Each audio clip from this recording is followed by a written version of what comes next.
मन्नत मुराद ड्रामे के अब तक के एपिसोड में आप लोगों ने देखा कि मन्नत और मुराद की शादी हो जाती है और शादी की रात भी वो उसे छोड़कर चला जाता है, जिसकी वजह से मन्नत को बहुत ज़्यादा बुरा लगता है। और सुबह उठते ही उसे पता चलता है कि वो दोबारा थाने चला गया है और वो उसे बिल्कुल भी टाइम नहीं देता, जिसकी वजह से उसे बहुत अकेलापन फ़ील होता है और वो अपना सामान तैयार कर लेती है। लेकिन जब वो देखती है कि मुराद घर आया है और उसके बाजू में फ्रैक्चर है, तो फिर वो नहीं जाती। जब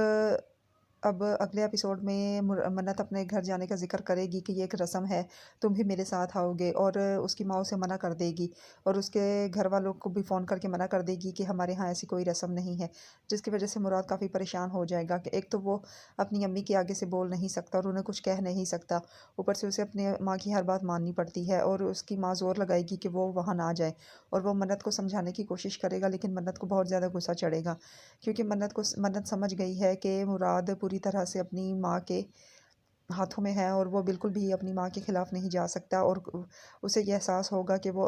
मुराद मेरी कोई बात नहीं मानेगा, वो सिर्फ अपनी माँ की बातें मानेगा, जिसकी वजह से उसे बहुत गुस्सा आएगा और वो घर छोड़कर चली जाएगी नाराज़ होकर, क्योंकि मुराद उसके साथ नहीं गया। वो कहेगा कि हमारे यहाँ ऐसा रस्म नहीं है, हमारे यहाँ इस चीज़ को बुरा समझा जाता है और मुझे अपने कमरे में ही नींद आती है, जिसकी वजह से मन्नत को बहुत ज़्यादा गुस्सा आ जाएगा और वो कहेगी ठीक है, तुम फिर मेरे बगैर रहो, अगर तुम अपने कमरे के बगैर नहीं रह सकते तो तुम्हें मेरे बगैर रहना होगा। वो ये कहकर घर छोड़कर चली जाएगी और फिर इसकी माँ को तसल्ली हो जाएगी, क्योंकि वो तो पहले ही यही चाहती है, क्योंकि वो दोनों इन दोनों का प्यार बर्दाश्त नहीं कर पा